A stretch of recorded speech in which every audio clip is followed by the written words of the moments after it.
Muito bem, vamos para a lição de número 5 com o título Casamento é para sempre. Quem sabe agora você já ouvindo esse título, né? Já questione no seu coração, na tua alma, dizendo assim, mas quando tem problema e quando tem muita briga, veja bem, discutiram isso com Jesus também, disseram Jesus, Moisés permitiu o divórcio, e Jesus disse assim, Moisés permitiu por causa da dureza do vosso coração. Aí Jesus explica que desde o início Deus criou o homem para que ele pudesse coabitar com a mulher e ficassem juntos até que a morte os separe. Veja bem, então Jesus falou da dureza do coração. Então tem que haver o que? Um comprometimento do homem e da mulher para que o casamento possa ir bem. Porque quando o casamento, está aqui na estruturação bíblica, olha como diz o texto áureo aqui.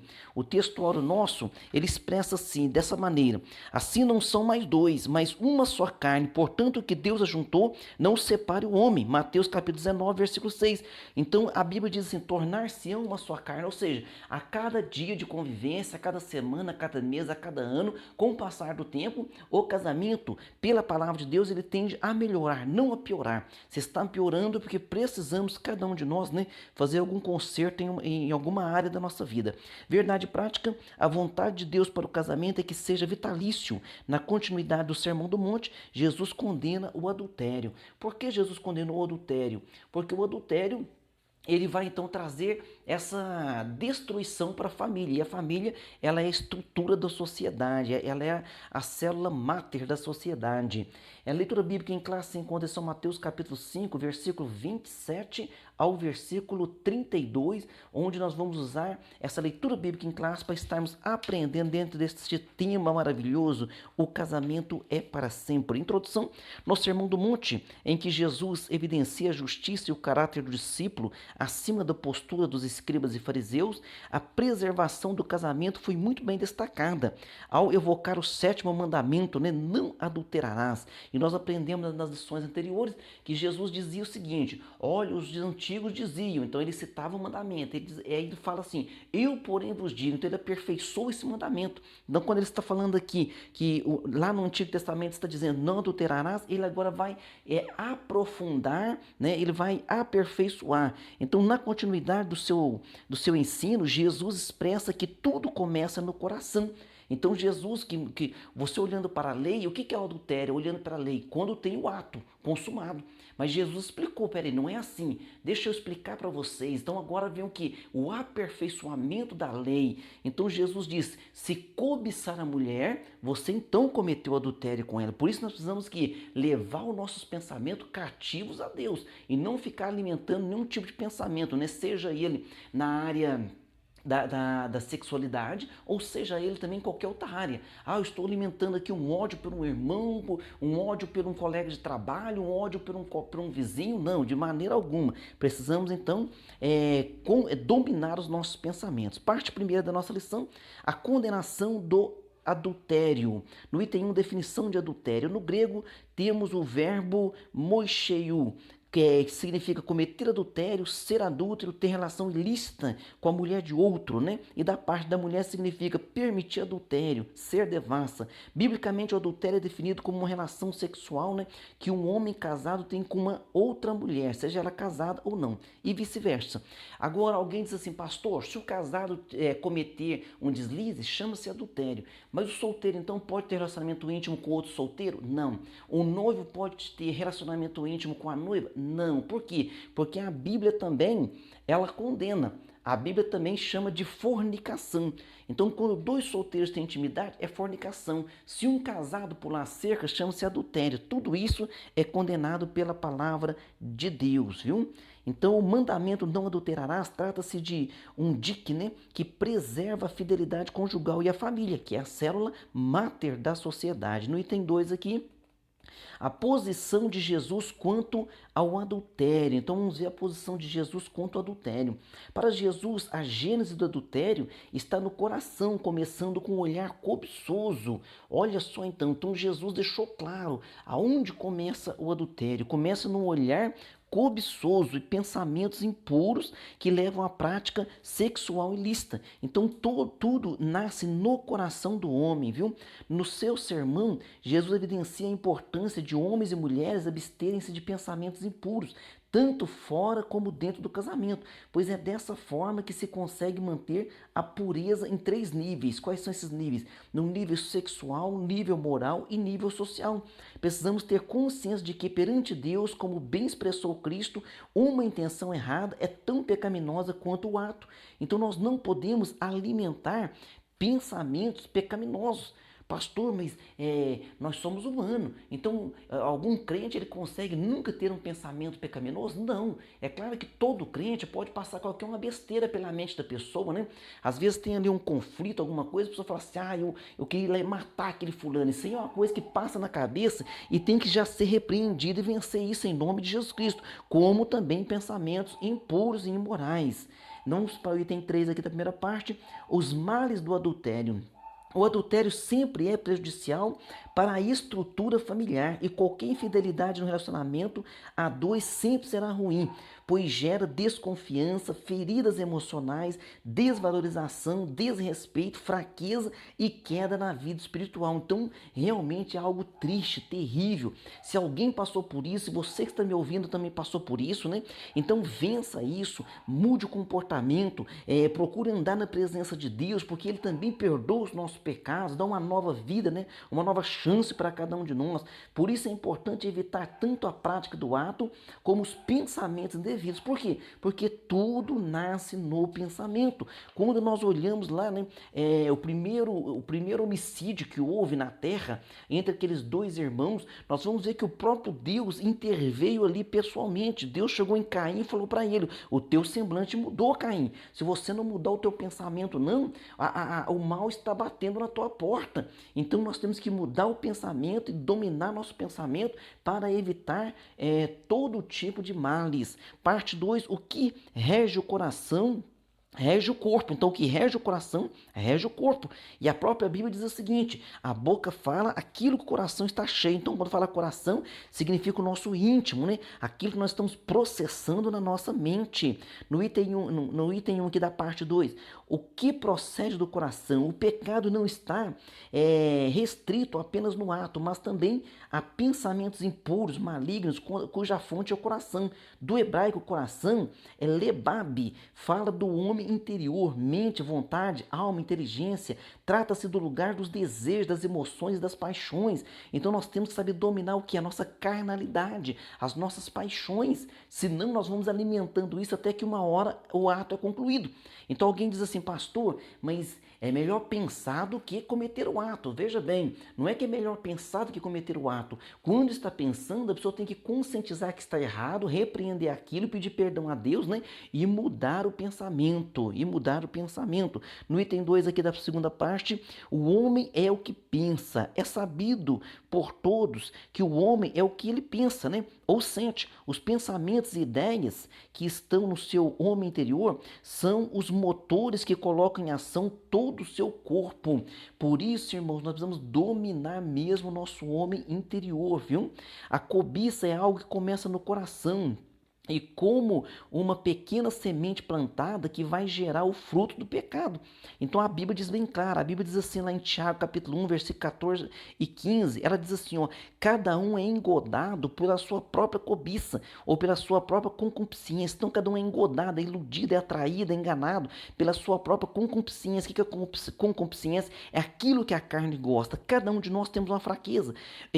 Cada um tem a fraqueza numa determinada área da vida. Satanás sabe qual é a nossa fraqueza. Por quê? Porque nós já falamos dela várias vezes. Então ele faz o quê? Ele prepara manjares, pratos pecaminosos para que a gente possa cair nelas. E nós precisamos vigiar, começando em nossa mente. Então cada um é engodado pela sua própria cobiça, a qual dará luz ao pecado, que, e sendo consumado, leva à morte, ou seja, a separação de Deus, a morte espiritual. O Senhor Jesus falou que aquilo que rege o coração se evidenciará no viver diário de uma pessoa por meio dos seus atos. Então nós precisamos o quê? Primeiro dominar nossa mente e começar a colocar em prática aquilo que a palavra de Deus manda. No item 13 aqui da segunda parte, sujeitando o corpo ao Espírito Santo, que a própria Bíblia diz, né? Não sabeis vós que sois templo do Espírito Santo? Então, nosso corpo é templo do Espírito Santo. O caminho para que o crente, para que o cristão possa dominar bem o corpo, é viver na dependência do Espírito Santo. Então, em Gálatas capítulo 5, deixa bem claro que há uma luta dentro de nós entre o nosso espírito, com letra minúscula, e a nossa carne, a nossa carnalidade. Então, é uma luta constante. Agora, você vai me dizer, pastor, quem vence? Vence aquele que nós alimentarmos. Se alimentarmos o espírito nosso de letra minúscula, através do Espírito Santo com letra maiúscula, e através da palavra darmos alimento à nossa alma, ao nosso espírito, seremos fortalecidos espiritualmente. Mas se nós darmos vazão à nossa carnalidade, eu estou assistindo lá no celular e começo a ver pornografia, está alimentando a carnalidade, está pecando. Então aí o espírito nosso fica enfraquecido. E como nós vamos dominar então tudo isso? Nós precisamos dominar a nossa mente, nossos pensamentos, nossos atos. Jesus fez uso de figura, né, de linguagem, de modo hiperbólico. Então como que Jesus diz? Ele faz assim, ele usa uma metáfora, né? Então eu uso aqui, e qual que é a metáfora que ele faz? Ele diz assim, se o teu olho te escandalizar, arranca teu olho fora, porque é melhor entrar na vida eterna faltando o olho, do que ser lançado o teu corpo todo no inferno. Então Jesus está fazendo aqui, ele está falando de uma metáfora, porque não é para arrancar o olho, né, de verdade, né? Ele também fala sobre a mão, né? Se a tua mão direita te escandalizar, arranca-a fora, porque é melhor entrar na vida eterna faltando uma mão, do que entrar no inferno com todo o teu corpo. Isso é uma coisa uma metáfora que ele faz, que não é para arrancar a mão de verdade e nem para tirar o olho de verdade, mas ele está falando de um modo espiritual. Então a Bíblia, o salmista falou o seguinte: não colocarei diante dos meus olhos coisas más. O próprio Jó diz o seguinte no capítulo 31, olha, eu não coloco os meus olhos numa virgem, eu não cobiço, eu fiz uma aliança com os meus olhos. Jó diz dessa forma, precisamos fazer aliança com os nossos olhos, precisamos fazer uma aliança com a nossa mente, né? Eu costumo dizer aos irmãos, como passamos por qualquer tipo de problema, pegue o Salmo 119, leia em voz alta. Então vamos alimentar através da palavra, de hinos, vamos alimentar o nosso lado espiritual e vamos deixar a carnalidade em segundo plano para vencermos sempre. Então o uso aqui é totalmente metafórico, né?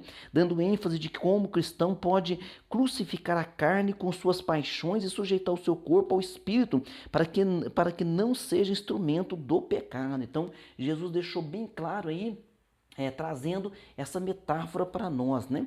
Na parte 3 e última aqui, a indissolubilidade do casamento. O casamento na perspectiva bíblica. Então sabemos que o casamento é a mais fundamental de todas as instituições sociais. Por quê? Porque o casamento ele é a base. Então quando Jesus dá essa ordem lá, primeiro começa lá em Êxodo capítulo 20, versículo 14, não adulterarás.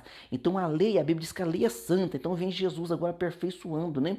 Então a singularidade dessa maravilhosa união foi destacada por Cristo quando falou no vínculo conjugal, expressando que não são mais dois, mas uma só carne. Olha só, então Jesus diz, eu e o Pai somos um. Então ele diz também que quando o casal, o marido e a mulher se juntam, eles se tornam um. Agora não é duas pessoas, agora é um casal, vivendo que uma unidade. E Paulo vai mais além e traz isso para o lado espiritual. Ele diz o seguinte: Cristo é o noivo e a igreja é a noiva. Cristo morreu pela igreja. Então está dizendo que o marido deve se dedicar à mulher, deve fazer, né, por onde despertar o amor da mulher, porque a Bíblia deixa bem claro que o amor da mulher é retributivo.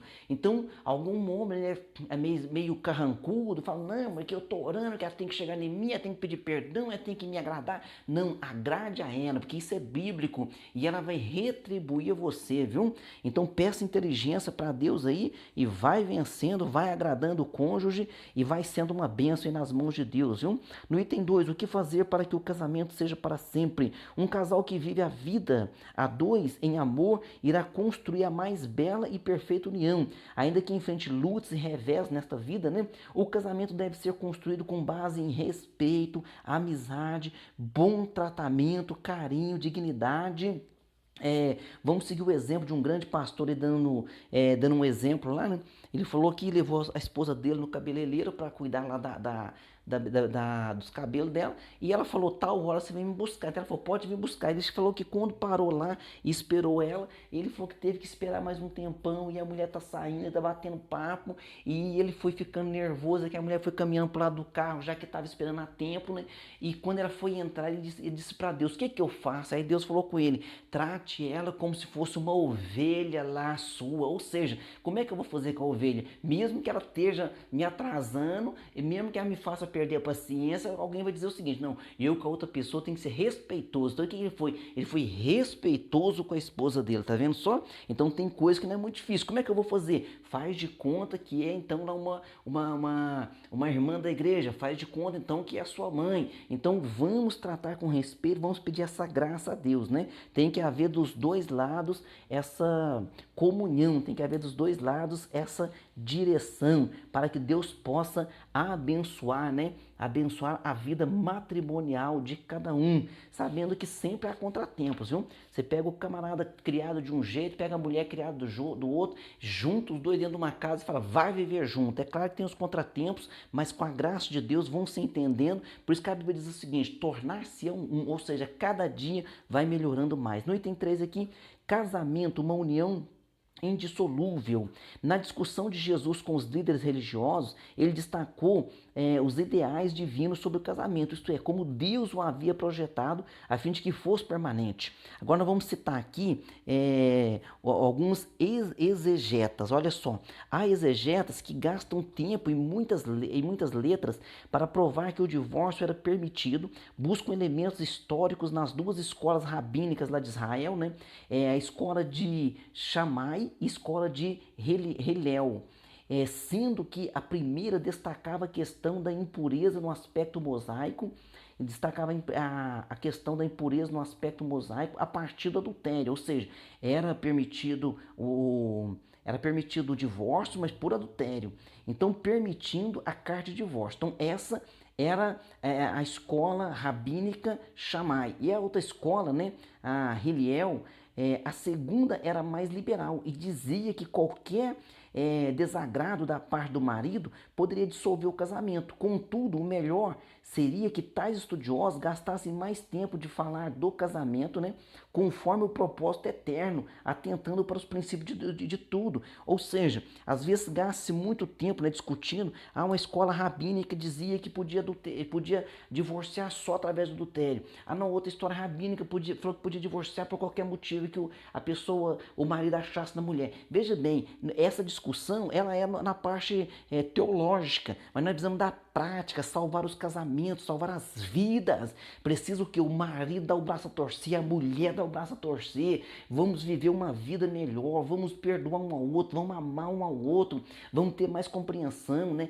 Parar com esse negócio de elevar a voz aí, o tom de voz, de briga. Por quê? Porque isso só agrada a Satanás. Satanás é contra o casamento, Satanás é contra a família, Satanás é contra o marido estar de bem com a mulher, Satanás é contra o ser humano. Mas em nome de Jesus, vence e seja feliz com a graça de Deus, viu? Sempre é dolorido falar sobre divórcio. A Bíblia diz lá no Antigo Testamento que Deus odeia o divórcio. Então repreenda essa palavra da sua casa, seja feliz, faça por onde viver bem, perdoe, mude de vida, ore pela esposa, esposa ore pelo marido. Então vamos fazer com que os casamentos, né, venham ser reconstruídos, reestruturados, porque Deus é o Deus de reconstrução, de reestruturação, viu? Amém? Que Deus abençoe você e seu casamento. Eu estou orando por isto. Conclusão, pela palavra de Deus compreendemos que o casamento é para sempre, mas sua construção depende de uma vivência com Deus e um relacionamento marcado pelo amor. Então isso que é necessário aos casais e ao casamento, viu? Então muitas vezes o que é? Um é turrão, o outro é mais turrão, aí nós vamos divorciar. Eu vou divorciar, eu vou procurar uma mulher que seja mais carinhosa. Eu vou procurar um marido, um homem que seja menos turrão. Então, na verdade, é os dois que precisam se consertar e precisam se acertar com a graça de Deus. Vamos para as nossas perguntas. Vamos lá. Pergunta número 1. Para Jesus, onde está a gênese do adultério? A gênese do adultério, né, está no coração. Então começa com um olhar cobiçoso, com pensamento impuro, começa ali, viu? Na pergunta 2, no seu sermão, Jesus evidencia a importância de homens e mulheres absterem-se de quê? Absterem-se de pensamentos impuros, tanto fora ou como dentro do casamento. Então, pois é dessa forma que se consegue manter a pureza em 3 níveis, na pureza sexual, pureza moral e pureza social. Então, mesmo que é solteiro, a Bíblia condena, é fornicação. Se é casado, não pode pular cerca. Por quê? Porque é adultério. Isso aí destrói a família. Isso aí entristece um, entristece o outro. Os filhos ficam sofrendo com isso também. Então, em nome de Jesus, vença e seja abençoado, viu? Pergunta 3, como Jesus via o casamento? Então Jesus via o casamento como uma união indissolúvel, mas sabe que o ser humano é falho, então é ele que dá graça para nós vencermos, e ele próprio diz, né, que o padrão de Deus para o casamento, o que que é? É que os dois tornem-se um. Então, se você buscar a graça de Deus, cada dia mais Deus vai te guardar e vai te abençoar nesta área. Pergunta 4, de forma figurada, a idolatria também era chamada de quê? Então, de forma figurada, a idolatria era chamada de adultério. Por quê? Porque quando a pessoa serve ao Deus verdadeiro e não pode servir a mais nada que não seja o Deus verdadeiro, então quando ele olha para as imagens de escultura, olha para um Deus falso, então era chamado de adultério. Por quê? Porque estava traindo o Deus verdadeiro, viu? De acordo com a lição perante Deus, na pergunta 5, de acordo com a lição perante Deus, como bem expressou Cristo, uma intenção errada é tão pecaminosa quanto um ato? O que fazer para não cair nesse mal? Então Jesus deixou bem claro, olha, no Antigo Testamento é dizendo, não pode cometer adultério, mas eu vou aperfeiçoar e vou explicar para vocês. Não se deve nem cobiçar, nem ter um pensamento pecaminoso, um pensamento de cobiça com outra mulher, porque no teu coração você já adulterou com ela. Como vencer isso? Dominando o pensamento. Um pensamento pode passar pela nossa cabeça, mas ele não pode permanecer em nossa cabeça. Um passarinho pode voar por cima da nossa cabeça, mas não pode fazer ninho na nossa cabeça. Eu quero que você seja abençoado, quero orar por você e pelo seu casamento, viu? Senhor Deus Todo-Poderoso, Pai nosso que estás no céu, eu oro neste momento por cada casamento, por cada união, Senhor, conjugal, que o Senhor venha guardar, abençoar, livrar de todo mal, Senhor, livrar, Senhor, Jesus Cristo, de toda destruição, que o Senhor venha trazer amor mais e mais do esposo com a esposa, da esposa com o esposo, guarde os filhos, Senhor, livre de todo perigo, esta casa, este casamento e todos quanto ouvirem esta lição, que eles também se conscientizem e recebam de Ti a força e a graça, para que este casamento seja abençoado e cada dia eles sintam mais paz e mais felicidade, em nome de Jesus. Amém, amém, e até a próxima aula.